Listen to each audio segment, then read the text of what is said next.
সাম্প্রতিক সময়ে দারুণ ছন্দে আছেন বাংলাদেশের পেসাররা।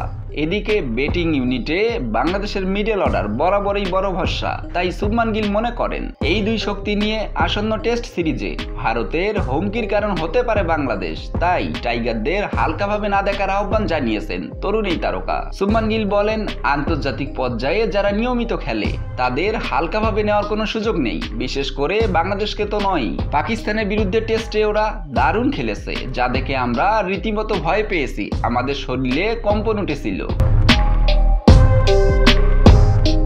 বাংলাদেশের পেস ইউনিট এবং মিডল অর্ডার ব্যাটারদের প্রশংসা করে গিলের আশা দারুণ এক লড়াই হবে ভারত বাংলাদেশ সিরিজে। তিনি আরো বলেন, বাংলাদেশের পেসাররা এবং মিডল অর্ডার ব্যাটাররা দারুণভাবে নিজেদের কাজ করে চলেছে। সেদিক থেকে দেখলে বাংলাদেশের বিপক্ষে দারুণ একটা সিরিজ হতে চলছে। সত্যি কথা বলতে পাকিস্তানের বিরুদ্ধে বাংলাদেশের খেলা দেখে আমরা রীতিমতো ঘাবড়ে গেছি এবং সে পরিকল্পনা নিয়েই বাংলাদেশের বিপক্ষে মাঠে নামবো।